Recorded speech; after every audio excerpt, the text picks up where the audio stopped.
अगर आप भी लेना चाहते हैं देश दुनिया की तमाम जानकारी तो आज ही सब्सक्राइब करें हमारे चैनल को। साथ ही नीचे दिए बेल आइकन को जरूर दबाएं ताकि हर अपडेट आप तक पहुंच सके। नमस्कार, न्यूज़ सेंटर पर आप सभी का स्वागत है। कोरोना का कहर क्या कम था कि भूकंप भी आ गया। दरअसल बुधवार सुबह पूर्वोत्तर क्षेत्र में एक के बाद एक 7 भूकंप के झटके आए, जिससे सब लोग दहशत में आ गए। और इस दौरान बताया जा रहा है कि असम में भगदड़ के दौरान कुछ लोग घायल भी हुए हैं। कई इमारतों को नुकसान पहुंचा है, कई इमारतों में दरारें आ गई हैं, कई जगह दीवारें गिर पड़ी हैं। हालांकि किसी प्रकार के जन हानि की अब तक कोई सूचना नहीं है, लेकिन जो भूकंप के झटके हैं पड़ोसी पश्चिम बंगाल में, अरुणाचल प्रदेश में और कह सकते हैं पूरे पूर्वोत्तर क्षेत्र में महसूस किए गए। प्रधानमंत्री नरेंद्र मोदी ने, गृह मंत्री अमित शाह ने असम के मुख्यमंत्री को फोन करके वहां पर हुए नुकसान का जायजा लिया है और अपनी तरफ से हर संभव मदद का आश्वासन भी दिया है। आइए आपको विस्तृत तरीके से समझाते हैं भूकंप के झटके कहां कहां महसूस किए गए, कहां कहां पे क्या नुकसान हुआ है। और आपको बता दें कि 2016 के बाद ये असम में सबसे जबरदस्त झटके हैं। असम और कुछ अन्य पूर्वोत्तर राज्यों में बुधवार सुबह एक के बाद एक 7 बार भूकंप के झटके महसूस किए गए, जिससे इमारतों को काफी नुकसान पहुंचा और लोग अपने घरों से बाहर निकल आए। क्षेत्रीय मौसम विज्ञान केंद्र यानी आरएमसी के उप निदेशक संजय ओनिल शॉ ने बताया कि सुबह 7:51 पर आया पहला भूकंप 6.4 तीव्रता का दर्ज किया गया और उसका केंद्र असम में सोनितपुर जिले के जिला मुख्यालय तेजपुर से 43 किलोमीटर पश्चिम में था। भूकंप के झटके पूरे पूर्वोत्तर क्षेत्र और पश्चिम बंगाल के हिस्सों में भी दर्ज किए गए। इसके बाद सुबह 8:03, 8:13, 8:25, 8:44 पर 4.7 और 4 तथा इसके बाद 2 बार 3.6 तीव्रता के भूकंप के झटके महसूस किए गए। इसके बाद राज्य के नगांव जिले में 10:05 पर 3.2 तीव्रता का भूकंप का झटका महसूस किया गया। इसके कुछ देर बाद 10:39 पर तेजपुर में 3.4 तीव्रता के भूकंप का एक और झटका महसूस किया गया।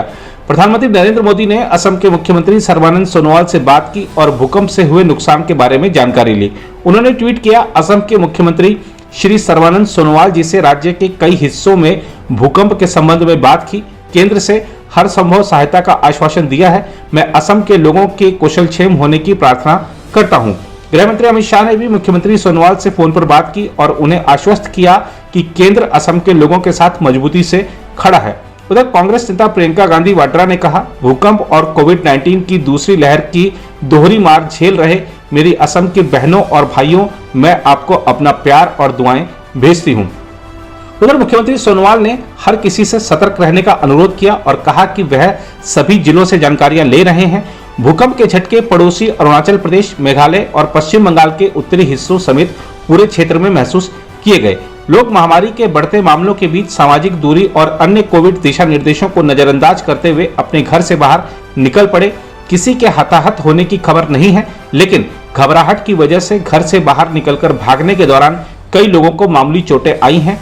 असम में मुख्यतः तेजपुर के मध्य और पश्चिमी शहरों नागांव, गुवाहाटी, मंगलदोई, ढेकियाजुली और मोरीगांव में इमारतों तथा अन्य ढांचों को व्यापक नुकसान पहुंचने की खबरें हैं। सूत्रों ने बताया कि गुवाहाटी में जनता भवन परिसर में मुख्यमंत्री के ब्लॉक, राज्य सचिवालय की इमारत को नुकसान पहुंचा है।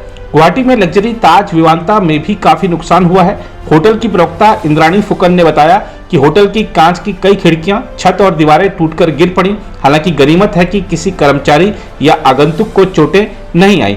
Dispur hospital, Apollo clinic, downtown hospital और एक्सेल केयर हॉस्पिटल जैसे स्वास्थ्य देखभाल केंद्रों में भी नुकसान हुआ।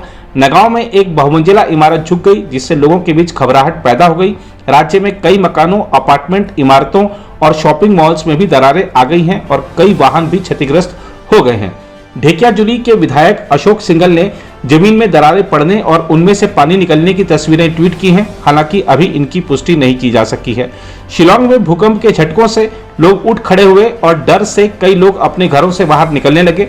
एक अधिकारी ने बताया कि मेघालय में किसी नुकसान की कोई खबर नहीं है। हालांकि भूकंप के झटके पिछले कुछ वर्षों में आए सबसे जबरदस्त झटकों में से एक हैं। उन्होंने बताया कि इतनी तीव्रता के झटके आखिरी बार मार्च-अप्रैल 2016 में आए थे। अधिकारियों ने बताया कि अरुणाचल प्रदेश में भी भूकंप के जबरदस्त झटके महसूस किए गए। राज्य की राजधानी ईटानगर और पूर्वी केमेंग जिले में कुछ इमारतों में दरारें आ गई हैं। अरुणाचल प्रदेश के मुख्यमंत्री पेमा खांडू ने ट्वीट किया, असम और अरुणाचल प्रदेश तथा पूर्वोत्तर में आज सुबह भूकंप के झटके महसूस किए गए। मैं हर किसी की सुरक्षा की प्रार्थना करता हूं। कृपया सभी अपनी और अपने प्रियजन की सुरक्षा सुनिश्चित करें। स्थिति पर तुरंत प्रतिक्रिया देने के लिए प्रधानमंत्री नरेंद्र मोदी जी, गृह मंत्री अमित शाह जी और डॉक्टर जितेंद्र सिंह जी का आभार। स्थानीय अधिकारियों ने बताया कि पश्चिम बंगाल में जलपाईगुड़ी, अलीपुरद्वार, कूच बिहार और दार्जिलिंग जिले के कुछ हिस्सों में भूकंप के जबरदस्त झटके महसूस किए गए, लेकिन किसी बड़े नुकसान की कोई खबर नहीं है।